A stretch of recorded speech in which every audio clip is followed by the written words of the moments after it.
and have Krishna. Nice. So should I start? Yes, So, Prabhu. Proj, if I could give a short introduction of yours, Yes, in please case. go ahead.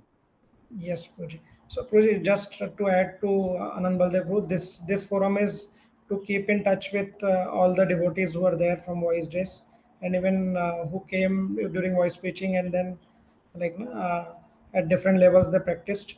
Like I remember at one of the times you had told us in COP days that never lose touch with all the devotees who come. Some may not be continuing with you in the same way, but please be in touch with them. You had given example of one devotee who became Nasik collector later on, and then he had interacted with you. So Mhm. that kind of touch his guest Karnataka Prabhu, and he wants to keep. So from the time his guest Karnataka Prabhu is coming to COP Voice, from that batches onwards, this group is there. And his guest Anand Baldev Prabhu, he is coordinating and arranging all the programs and meetings. And even he is planning to arrange yatras once in a year kind of thing. Yes, Puji. So Okay. just a short introduction, Puji. This is kind of informal introduction from straight from our hearts of what we remember and got your association. So uh, those of you who may not know his guest Chaitanya Charan Prabhu, his guest Chaitanya Charan Prabhu is also from COEP, one of the first batches of COEP, and he was very brilliant in academics. And if I remember Prabhuji correctly, Prabhuji was uh, one of the toppers of, I think, first topper of Maharashtra in GRE exam, Prabhu. Yes. And Proji always from the beginning days of whenever I have seen Proji, he has been very in forefront of uh, combining science and spirituality, and clearing those doubts and giving sessions on those topics. So it was very initially very helpful to us in the initial days of Krishna consciousness. And currently Proji is like traveling all over the world, and then preaching and giving spiritual talks in many of the mainstream universities, many big companies, MNCs. And then we are also fortunate that he visits Pune regularly. So one more incident I would like to share, Puji, with your introduction, and again connected to today's topic, which Anand Baldev has given you, and you have chosen, that is humanizing the preaching. One just incident, Prabhu. When the initial days I was coming to Krishna consciousness, I was already following some path, some other spiritual path. And from the beginning days when Krishna consciousness got introduced, I got confused. So in my Sankalpa days, we had Sankalpa camp in temple, Kunjbihari temple. And then at that time, I got confused that these are two different philosophies. So I came to you. I was very inspired after hearing your sessions in Sankalpa camp. I came and asked you that, Prabhu, this is very confusing, both the things. So what should I do? So at that time, seeing like, I will not be able to grasp everything, and philosophical topics and debates, you just gave me answer that whichever path you are following, whichever is closer to you, you can go there, because already voice pitching was happening inside the college and even our at our in our room only. So there could be nothing closer than that. So for me that time it was like very logical, and it clicked me, and so I continued. And later on, once I attended the sessions, the things got more clear. So at that time, that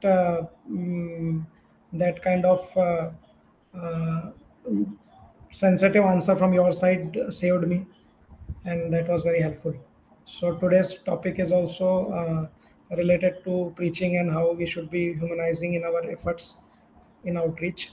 So thank you so much, Pooji, for that contribution in my life. And please, you can take over and share on this topic. Thank you for sharing this. Thank you.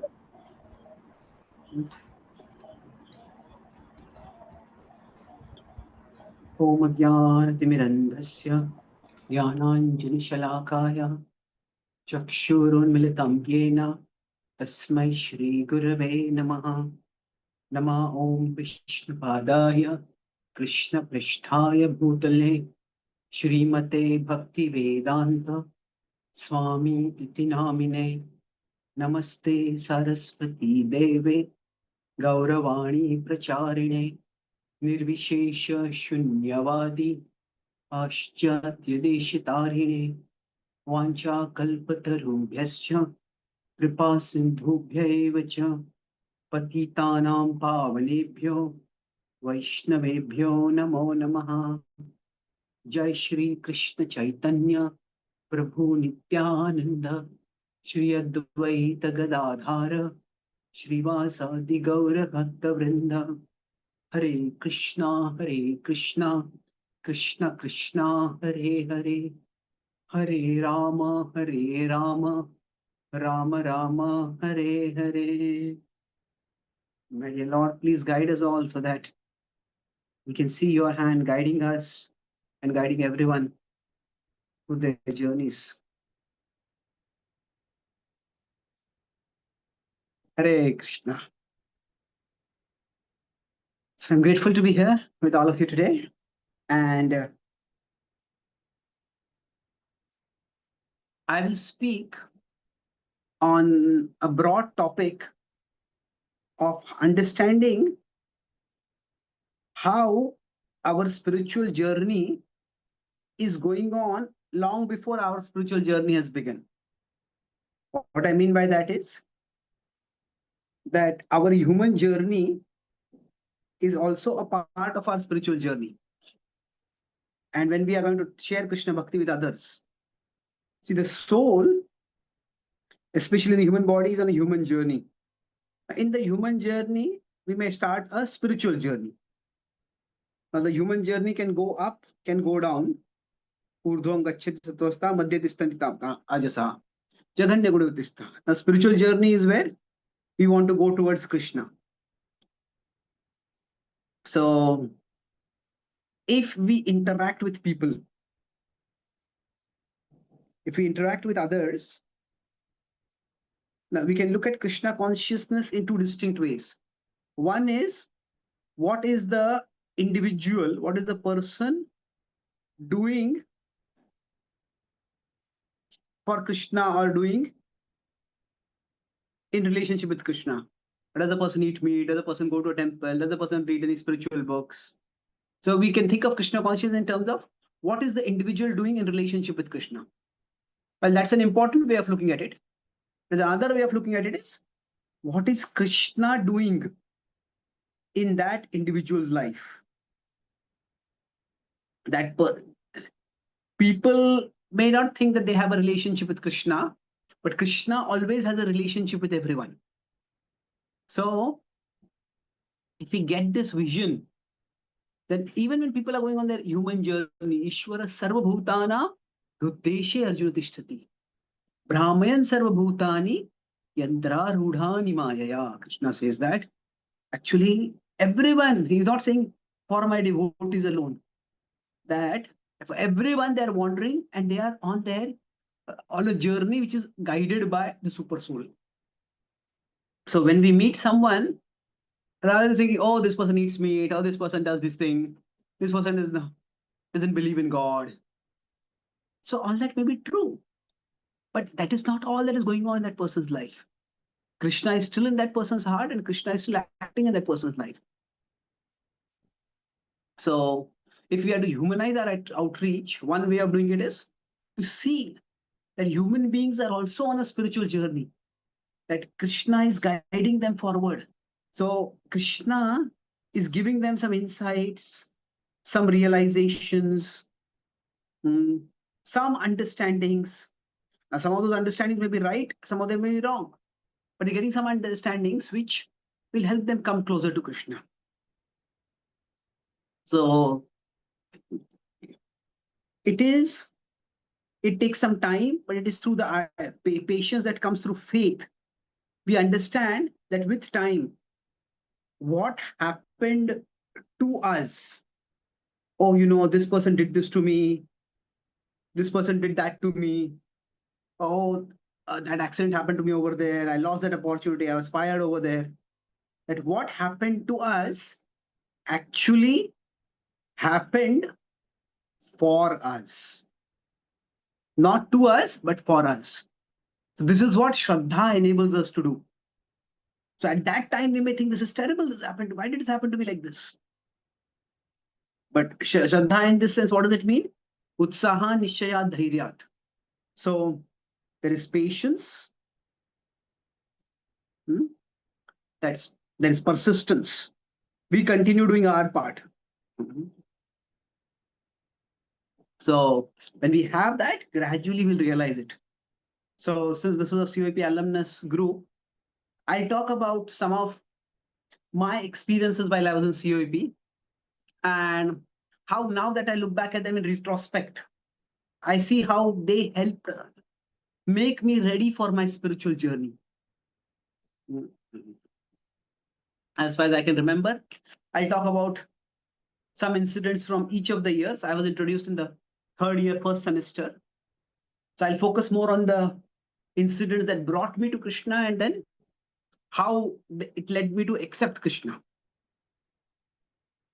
So broadly, now I was introduced, I came to COP in 1994, I graduated in 1998, and immediately after that I joined. I worked in the company for some time, but I joined soon after. So before that only I had moved to the temple. So when I came in 1994, COP was in Pune. I was studying at that time in Nasik. And you could say my main emotion when I came to COP was a bit of, we have this AI now called perplexity. So it is perplexity that how did I not get into IIT? That I had studied for IIT and I thought that I had done a fairly decent job. My exam had also gone well. But somehow it didn't work out. So it was not that I was very attached to being an IIT, but I was thinking that would be a normal trajectory for me to move forward. And at that time, we didn't have internet. At that time, we didn't have social media. So we didn't really know much about the colleges that we were a part of. So I'd read something about COEP, I had heard something about COEP, and then I came there. So while I was not exactly disappointed or devastated by any means, but I was perplexed, thinking, okay, what am I doing over here? And in many ways, now I look back, it is possible that even in IIT, I might have come to Krishna. We have devotees in IIT also. I don't know which IIT I would have gone to. But in some ways, we turn to Krishna for two main reasons.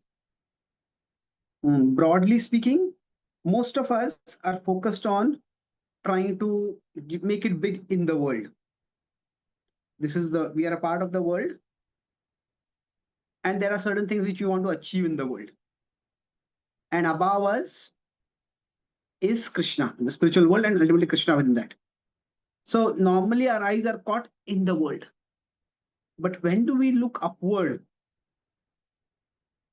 For two reasons mainly.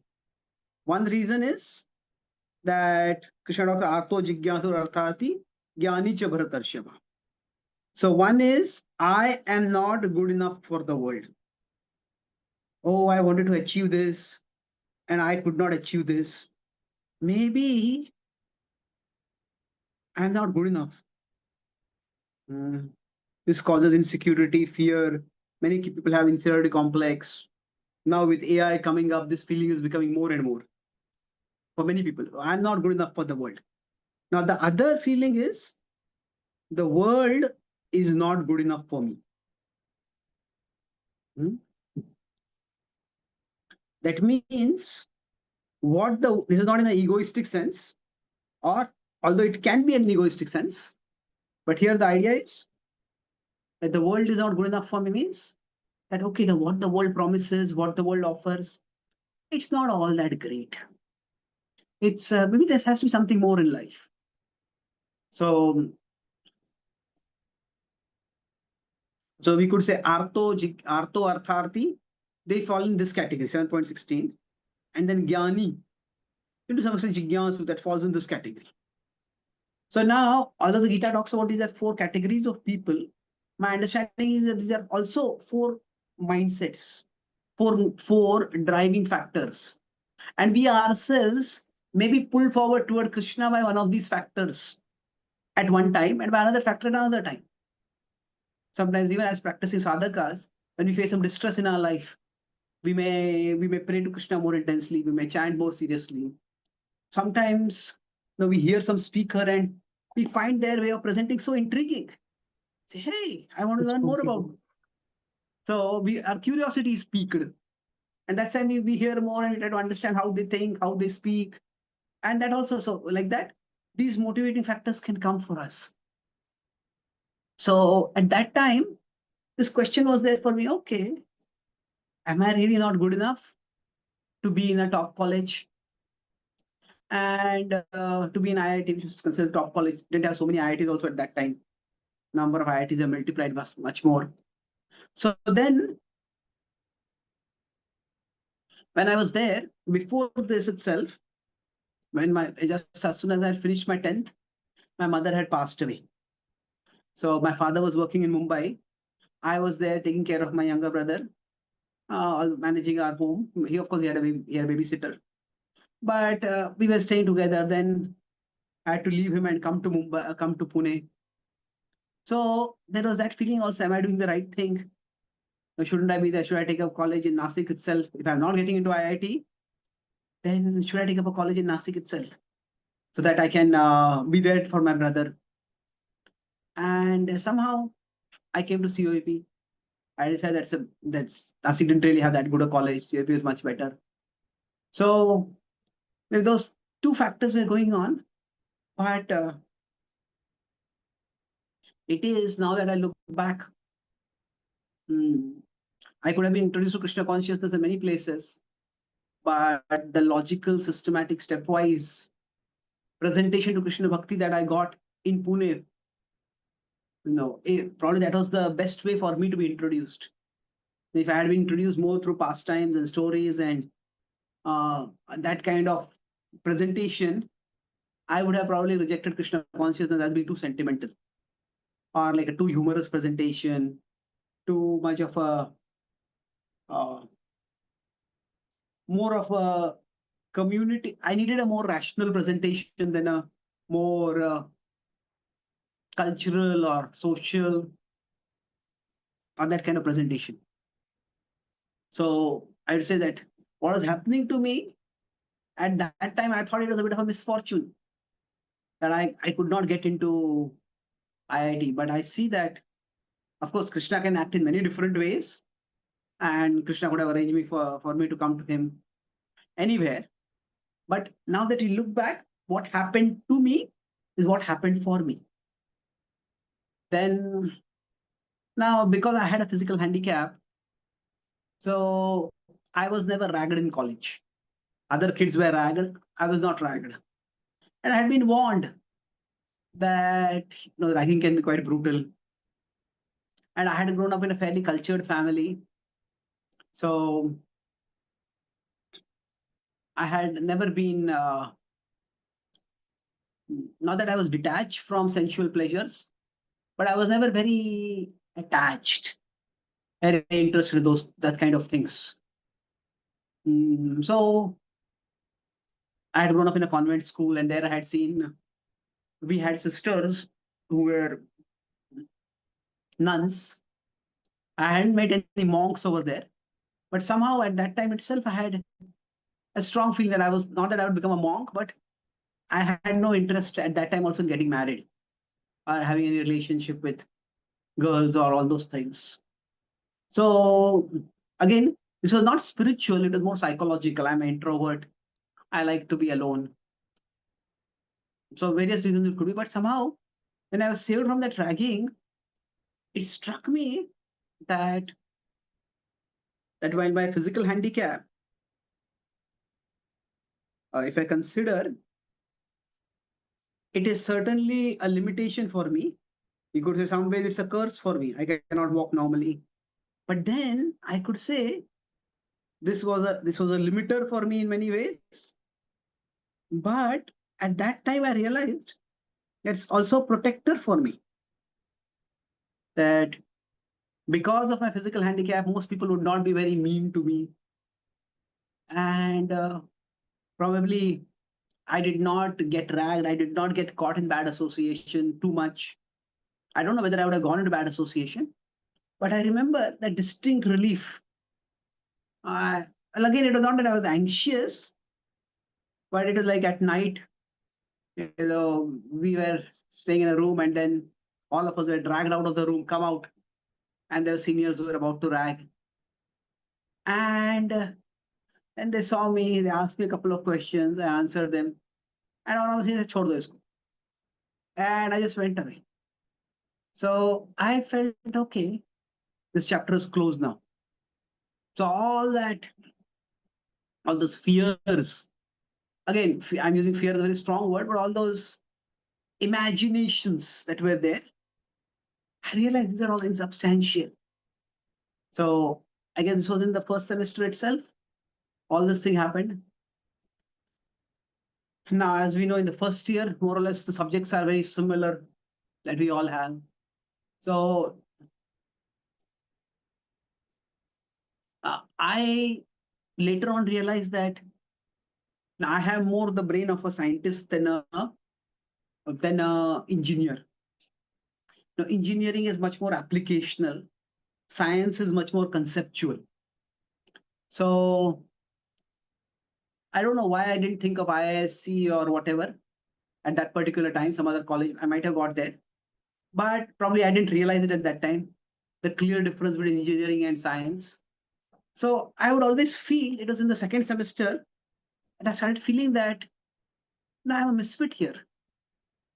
That this is not as a misfit. Again, everybody feel that they're a misfit, and ultimately we are spiritual misfits in the material world. Everyone is a spiritual misfit. But here it was more like a psychophysical misfit. That when I would study my engineering books, I wanted to, when any concept would come up, I would want to understand the concept this way and that way and that way. And I would be very annoyed when the teacher would explain it very briefly and move forward. So I was more interested in what the concept is, and much of the teaching was how the concept is to be applied. And now I'm able to articulate it more clearly. But at that time, it was not so easy to articulate that. So again, now that I look back at now that I study scripture also, it's my study of scripture. मैं इधर उधर टांगने का आलस पड़ गया है. Can all of you mute yourself, please? Light नहीं करी तो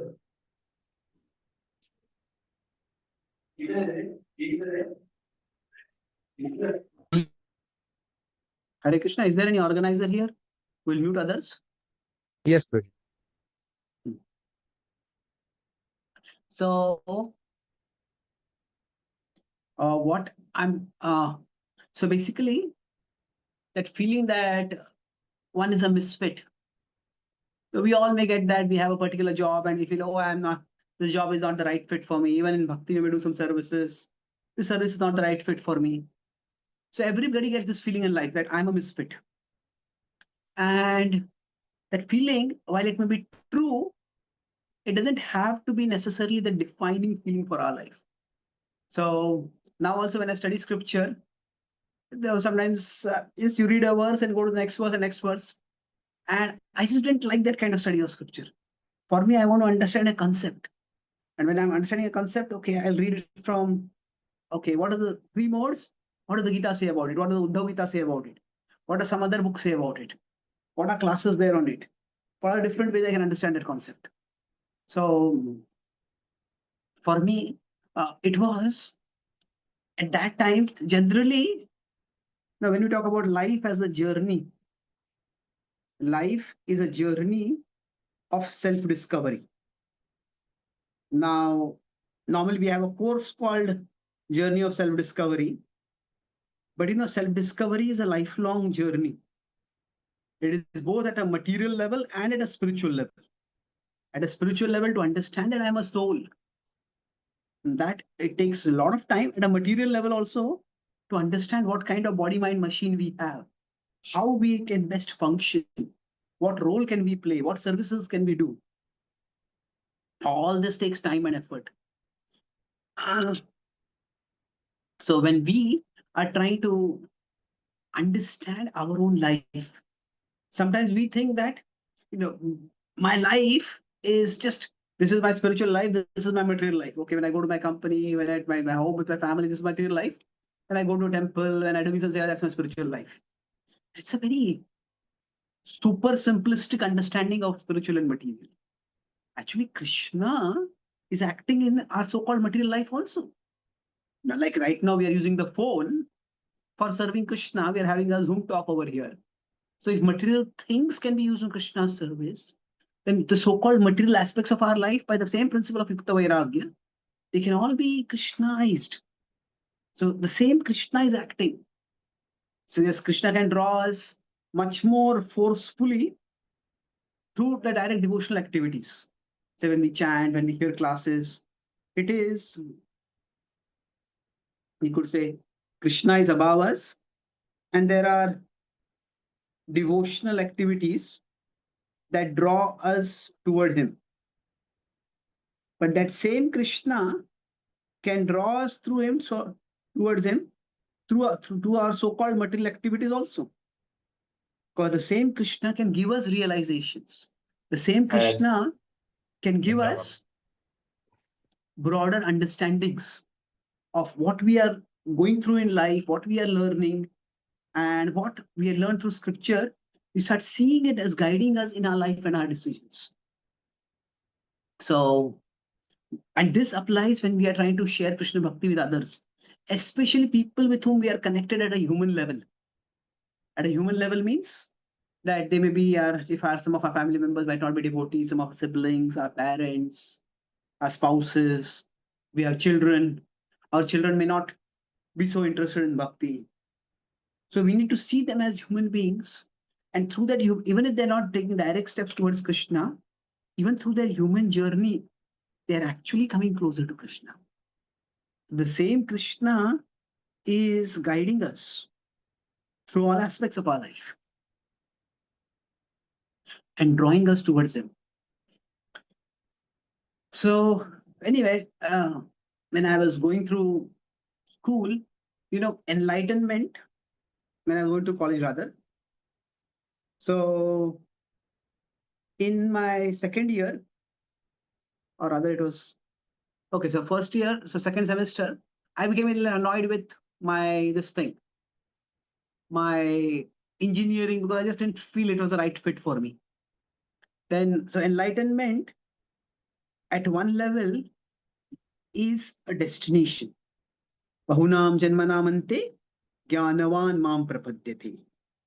So 7.19, that is enlightenment as a destination. But enlightenment is also a journey. In Krishna in 10.9, Krishna is 10.9 said that those who are Buddha, they are also doing bodhayantaha. That those who are enlightened, they are also still enlightening each other. Because enlightenment means to understand that Krishna is the goal of my life. That is enlightenment. But at the same time, it is also that how Krishna is the goal of my life. How am I to move towards Krishna? How lovable is Krishna? How can I love Krishna? How is Krishna acting in my life? It is something which is a ever evolving journey in our life. We keep learning that as we grow. That's why Krishna Bhakti is both. So enlightenment is both a destination and a journey. So in my first year, second semester, I joined in the college chess team because I found that engineering was not sufficiently conceptually challenging for me. A practical experiment, do this, do that. I hated the workshop that was there. You go in and do this drilling and do this cutting. So hated is a strong word, but I just did not like it at all. this is not what I want to know. And then I was in the college chess team, and then we went to several intercollegiate tournaments. I was quite good at chess. And somehow I found chess, for me, it was not so much a game. I started reading a lot of books on chess.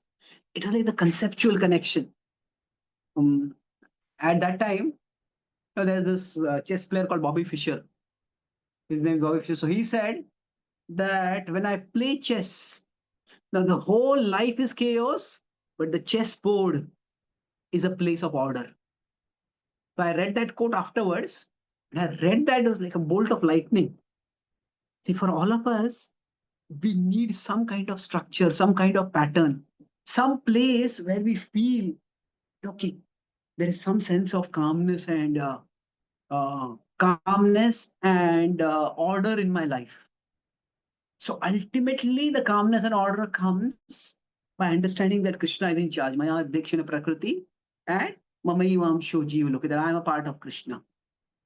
But till that time, we all try to find some pocket where we can get some control. And if we have that control, this is my home. So we use some calmness, some sense of order. But then I found that while I was interested quite deeply in chess, and of course there are other players who are much better than me, but I found that it was most people who were interested in chess seem to be more interested in winning through chess rather than like going into chess. So maybe if I had really met some chess lovers at that time, it would have been different. But I got a bit disillusioned by that. So in the second year, that's when I was in electronics, I studied electronics and telecommunications. So basically what happens is Krishna talks about is that to understand, why am I talking about enlightenment over here? That the ultimate object in which we can get excitement, in which we can get stimulation, in which we can get satisfaction is actually Krishna. And to come to Krishna, we may go through many things. So we all may have had many hobbies in our life. So chess was my hobby. I was thinking is it my calling? It didn't turn out to be my calling, of course. But every hobby actually reveals a vibhuti of Krishna. That it is through whatever I'm attracted to a spark of Krishna. So what was I actually attracted to in chess? I was not attracted so much to winning, but the sense of order, the sense of calmness, the sense of clarity. And life itself is like a jigsaw puzzle. Life is not so much like a chessboard. But whatever metaphor you use, a chessboard or jigsaw puzzle or whatever, what in a chessboard, there are certain rules. Once you understand the rules, then you can play accordingly. You can do your best. But it's like life is a game in which we don't know what the rules are. And then we don't even know how we are going to play. And which is a fair play, which is a foul play. Life can be so chaotic. If we take the game metaphor for life as a game, so whatever we are attracted to, it's actually, we are attracted ultimately to Krishna. Yadyat vibhuti mat sattvam shrimadurjitameva va tattadeva gachatvam mamatejo amsha sambhava. So now, while as a CEO, probably most of you know about do you still use the word boat club? It's right next to the boat, right next to the river. We would sit and there would be a canteen and other things. So astrologically, later I came to know that I have a difficult relationship with water. Water is what makes me very peaceful, but water is where I slip and fall, and I have a lot of falls and injuries and fractures and stuff like that many times in my life. So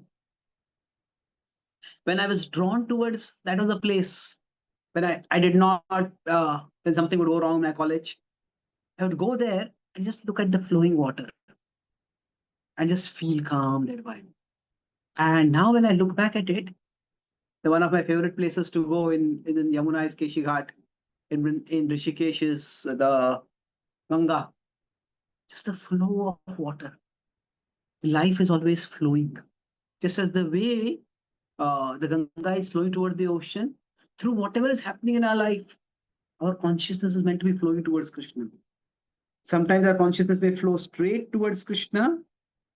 Sometimes our consciousness may take a zigzag, zigzag, zigzag, zigzag route. And we may move forward, backward, and ultimately we come to Krishna. Whichever way it is, ultimately we will all come to Krishna. But it may take a lot of lifetimes. So the point I'm making over here is that if you look back at your life, rather than simply dismissing it all as, oh, it was all mundane in my life. No, did I learn something over there? Is that something which I can now use in Krishna's service? That can help us look at others also, especially people who we are close to, and okay, what is going on in this person's life? This person does not believe in God, but why don't they believe in God? And what exactly are the experience there? What are they learned from this experience? So then,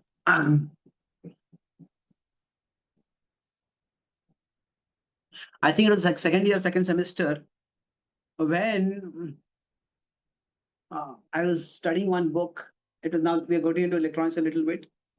And it said the main application, remember this 1960s, smartphones were not there. Internet was just come up, but not very well known. So computers themselves were slowly becoming widespread. But so there it came that one of the biggest applications of electronics and telecommunication engineering is making televisions. That is one of the most transformative applications of ENTC. When I read that, my disillusionment with engineering was complete. I felt, what is this? Am I using the best years of my life, the best brain that I have, for making idiot boxes that will make people into idiots? Surely my intelligence is meant for something more. So that it is like, we use our intelligence. Now, of course, any engineering can be used for many different purposes. So it's not a criticism of ENTC at all. But the idea is I'm using my intelligence to, I don't know if the word this idiot boxes is common now. But at that time, idiot box is basically a TV. Now we could say our phone is itself the idiot box. But I was thinking, is this what I want to do with my life? Is there something else I can do? So from that time, I started thinking that I have to explore something else. So as I said that I had more interest in science. So I thought maybe I had a lot of interest in space. So I'll talk about 3 more experiences and then I will end and we can ask some questions. So that's when I started thinking that maybe I should shift to some other field. Now, of course, I was 2 years, I had done engineering. I cannot change that. Thought I just complete that. And then my master's or PhD, I'll do something else. So I had a lot of interest in space. Some of you know of Stephen Hawking, the brilliant scientist, and he was actually far more physically handicapped than what I am.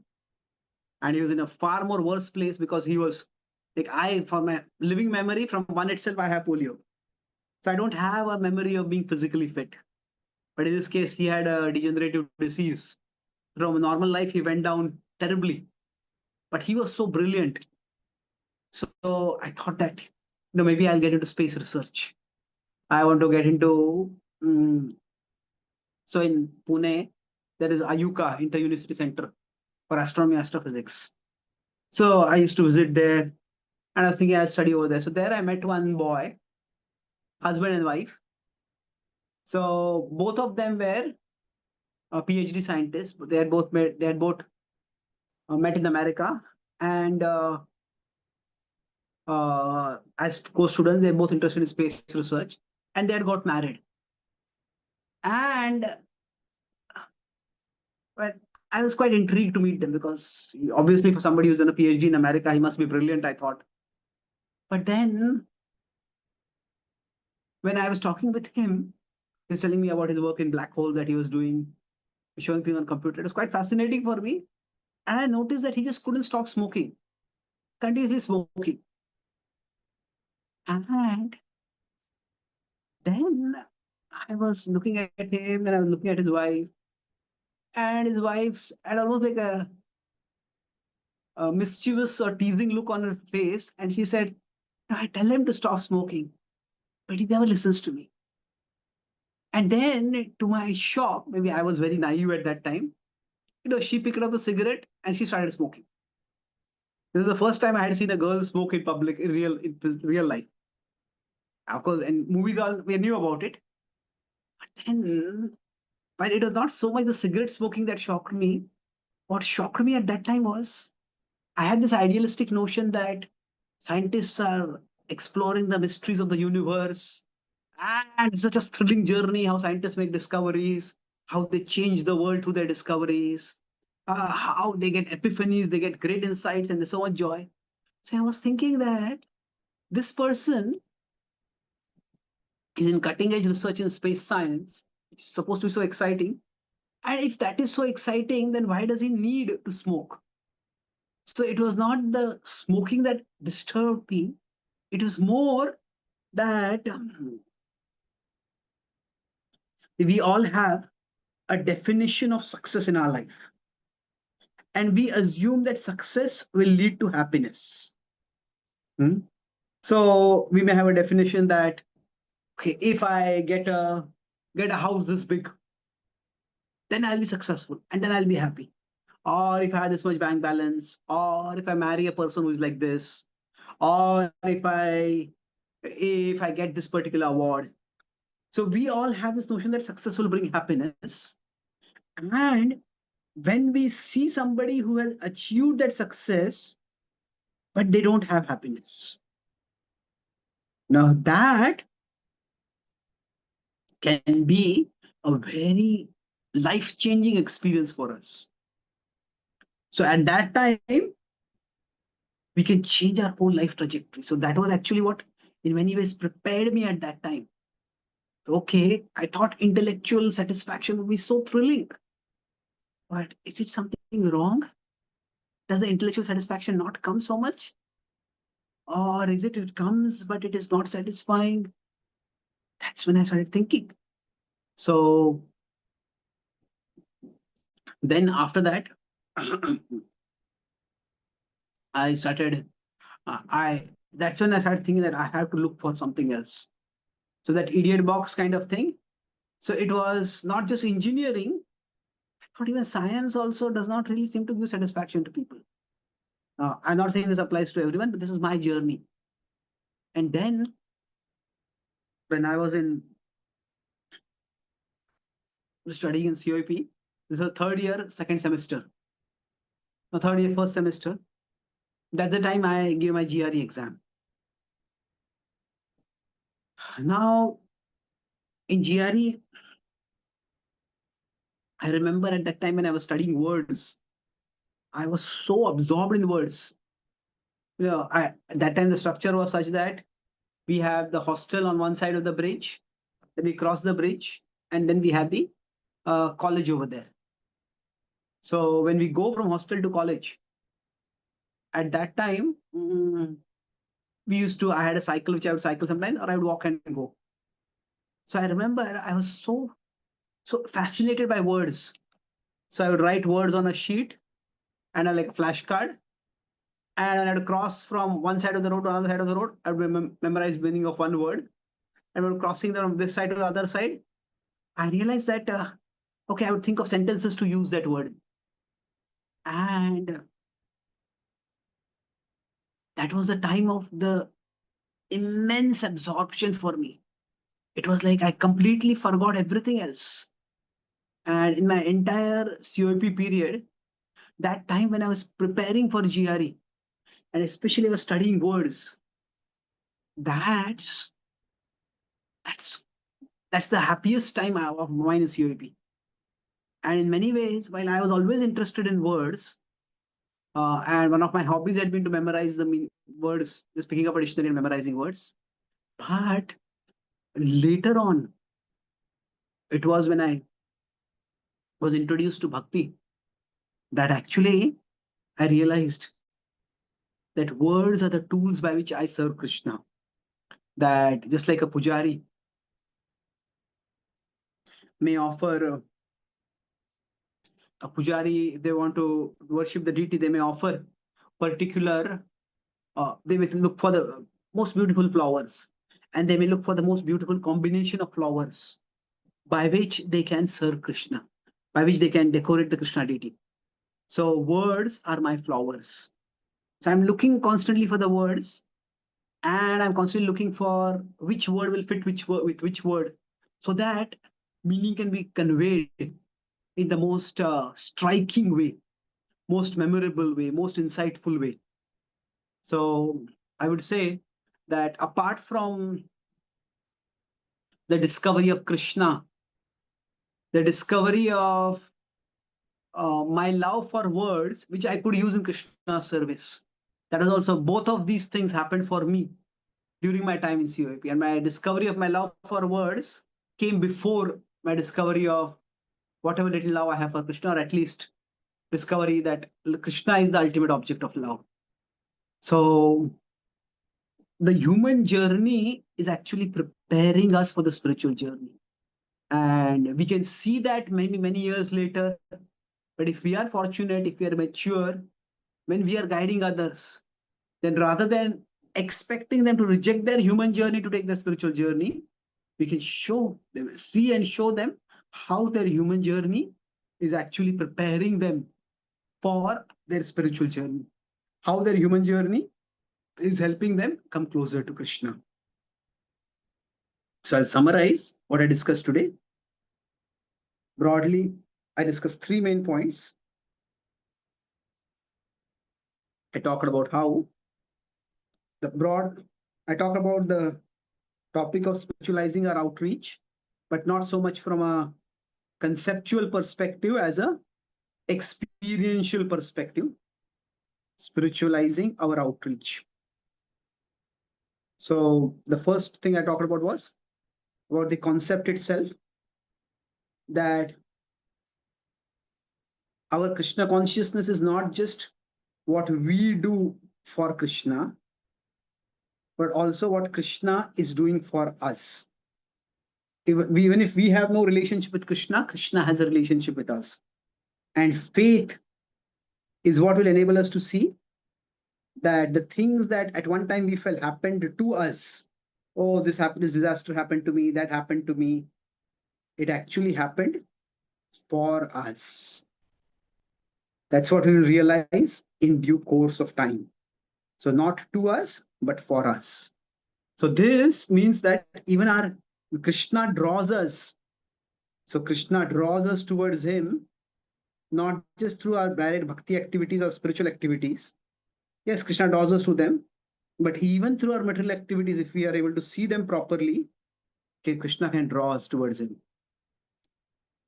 So I talked about a few points, that what can my missing IIT, that at that time seemed confusing more than disappointing or frustrating for me. But through that, it is what seems to be a loss at one particular time. It was paving the way for a gain. Not just that I came to devotees and to Krishna, but I came to Krishna and devotees in a way that was intellectually compatible for me. I got a rational presentation of Krishna Bhakti. Then I talked about how we all feel misfits in whatever area we are in. Actually, I talked about one more thing, is that how for us, what can seem to be like a burden or what can be a limiter can be a protector for us. That for my physical handicap protected me from ragging, and that's how actually whatever unhealthy association, unhealthy habits I might have gone into, I was protected by that. So what is limiter? That can actually be a protector for us. Now we may all feel misfits in life, but through the misfits, we can move towards the understanding where we are a better fit, and ultimately where we are the best fit. The best fit is in our relationship with Krishna. So engineering was much more like I was more not so much interested in engineering as so much in science. So that concept focus understanding rather than the the application focused understanding. Then I talked about the chess and how we all look for some order and some pattern, some kind of sense of calmness in our life. So wherever we get it, that is a vibhuti of Krishna, and that can also draw us towards Krishna. Then I talked about how our intelligence, what is, if we have intelligence, it is for us to consider what is a worthy use of our intelligence. So for me, using my intelligence to make TVs, I felt this is never what I want to do. Then I talked about how what do you, then I discovered that even that the intellectual happiness is not really, is it really happiness? Like the whole going to this Ayuka and finding these people who did not seem to be at all satisfied, although they were doing such a exciting field of research. That's what was so transformative. And then finally, the love for words. Words are like flowers used for deities. So what absorbed us in the past, what attracted us in the past, rather than dismissing it as Maya, we can see it as Krishna revealing to us that the life itself is a journey of self-discovery for us, journey for understanding our spiritual self and understanding our material, physical and mental self also, so that we can be of the best service to Krishna in this life and in this world. Thank you very much. Hare Krishna.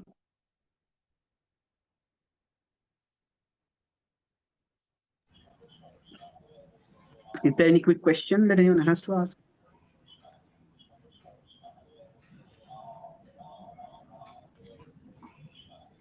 Hare Krishna. Thank you so much, Puji. It was very inspiring to hear personal anecdotes from your life and the love for words that you have and the contribution you have given through your books and some of the things. I still have in front of me your Bhagavad Gita calendar quote, and me and my wife love very much to every day see like what kind of what quote is there for today, and then during the day sometimes we talk and think about that. So thank you so much for that contribution, Puji. If Thank you so much. Happy to be of service. Hare Krishna. Hare Krishna, so if any devotees have any question related to the topic, they can quickly raise their hand or they can type here. Otherwise, I could take the questions which had come in the beginning of the session.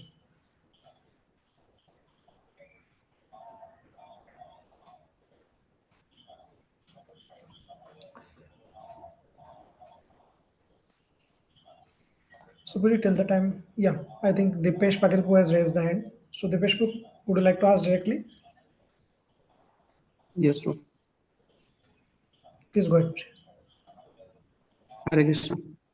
Bro, I just wanted to say thanks to you, bro. Like every day I read your quotes from Gita daily, and now like from start, initially it were like one articles, but now the way you have changed it now that every day you are in a prayerful mood to Lord, and that is helping a lot, bro. Like how to pray to Lord, that is also, and what can I say, a learning for all of us. And secondly, what I feel today, like you mentioned, like whatever words you are learning during your GRE, and that you had used for Lord service, as a pujari offers that flowers to Krishna. And what I feel is that after during our Mangalarti also, after that flowers are offered to Krishna, they are being given to devotees. So that's it is like Mahaprasad. That Mahaprasad we are receiving every day. As Prabhuji also mentioned about this calendar, we also have your calendar, Pro. And I can honestly say, bro, every day when I read the code, it is just like it is made for me. So it is helping a lot in each and every day, bro. So I just wanted to say thank you for this, bro. Sorry. So much happy to be of service. I have a WhatsApp channel, WhatsApp community also. So every day I'm sharing a quote there also. Other quotes apart from those 365 quotes. Every day I take some words of the Gita and I try to reflect on it. Thank you. Hare Krishna. So, Proji, if nobody else has question, I wanted to ask one question. Yes, bro. Like what you shared, the topic for today is uh, how different things are happening to us, even in materially, is how taking us closer to Krishna, Yeah. right? So sometimes I have heard this that there is a Gita saying, Gitas are not ISKCON but outside people, they use it that jo ho raha hai achhe ke liye ho raha hai, right? But then Mm. I had also heard it from devotees that it is not always true, right? In devotee's life, what is happening is Krishna is taking charge and then doing things to bring him closer to him. But then for everyone, it is not the case. But then what we discuss today is to see how every it is. Then what we discuss is generally applicable for everyone's life, right? So how to see it too.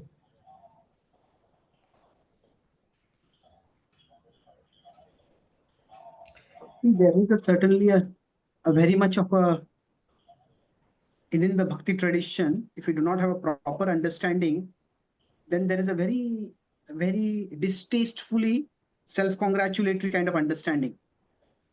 Self-congratulatory means because I am a devotee, because I am following Bhakti, so I am great. I won't say I am great. Bhakti is great. Okay, but because I am following Bhakti, I am great. It's like, oh, uh, does Krishna ever say that only my devotees are special and everybody else is like trash? Krishna says, Surutam Sarva Bhutanam. Prahlad says that, well, Prabhupada Narasimhadevi says that you are Krupana Vatsala. Now, Mahaprabhu said to be Dina Vatsala. So, Krishna is acting in everyone's life. Right? This. Now, yes, of course, there is a difference between the cause why something happens and the purpose why it happens. So, these are not two same things. The cause is, in one sense, the source. The cause is from where it came. The purpose is the destination where it is meant to take us. Now, whether we will go in that direction or not, that depends on us. So, everything that happens is not good. Bad things happen in life. But even when those bad things happen, if we stay positively oriented, then we will see how even from the bad, some good came up. So, is it that bad things never happen in life? No, I'm not saying that at all. Bad things do happen in life. Krishna doesn't tell Draupadi when she's disrobed or attempted to be disrobed that, जो हुआ वो अच्छा हुआ. नहीं, जो हुआ वो अच्छे के लिए हुआ. पर वो अच्छा जो है वो that also depends on our choices. So it's not an automatic thing. It's a personal relationship with Krishna. So that's why I gave that example that say, if we want to go towards Krishna, and if say we can go like this toward Krishna, or we can go round and round and round and round and round and round and round and round and round and round, and finally we get to Krishna. Now, which is better? Ultimately, through every choice that we are making, Krishna is giving us the opportunity to come closer to him. So Krishna is like the ultimate GPS. GPS is God's positioning system. So in God's positioning system, suppose we take a wrong turn. GPS doesn't get angry with us and say, you disobeyed me, get lost and stay lost. No. GPS will immediately reroute and help us find a way to come closer. But just because GPS is capable of rerouting from anywhere and getting us on the path to destination does not mean that wrong turns don't have consequences. No, every wrong turn means things will be delayed. Every wrong turn means that things will be, we'll have to spend more time, more energy, more fuel.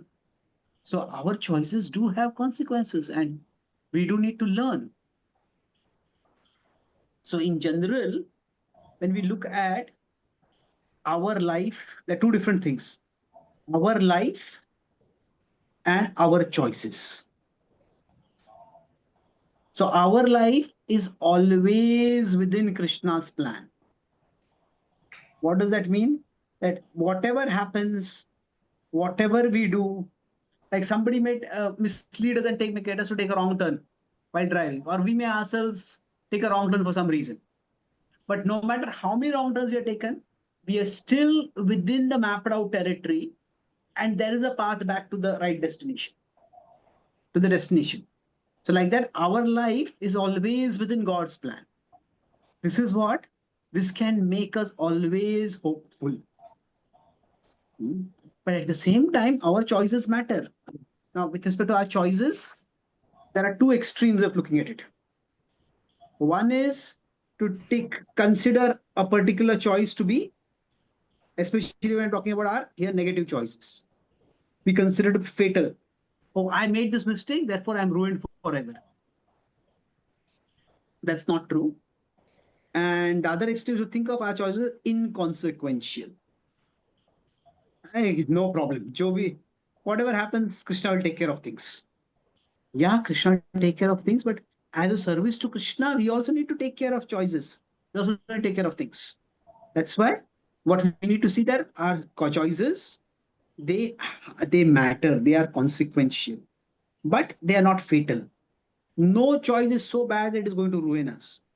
It is, but every choice is consequential, and therefore we need to be careful. So as devotees, we want to be both hopeful that no matter what somebody did to me or what I did, I'm never thrown out of Krishna's plan.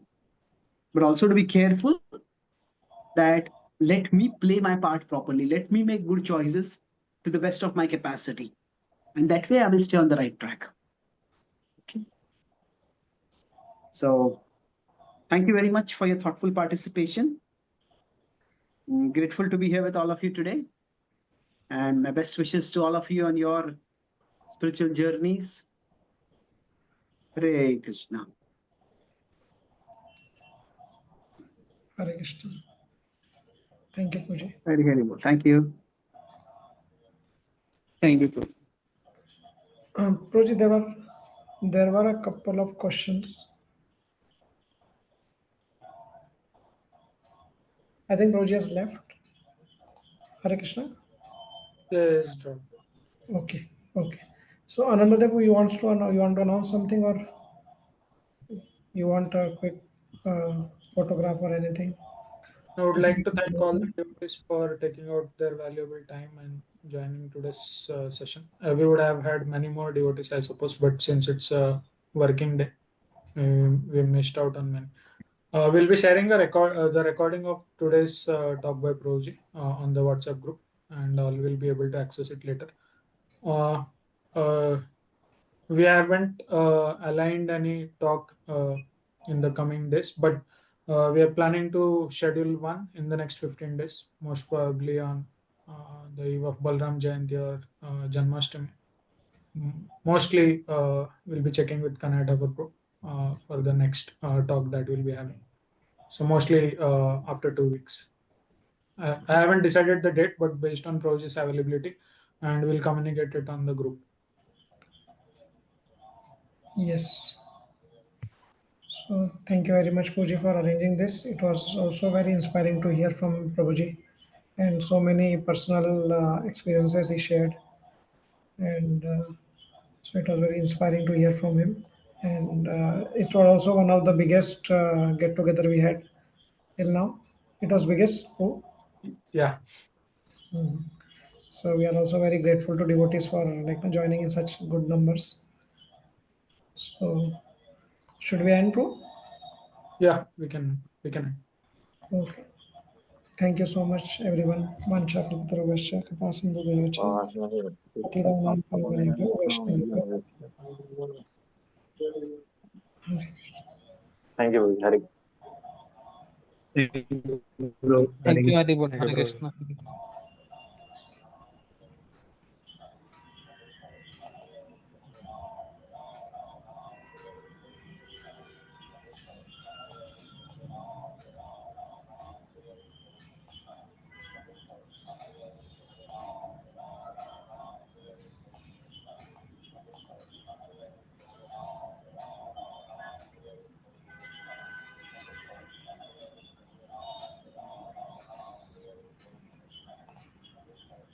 मुक्तावेश प्रो आता बोलू शकता तुम्ही.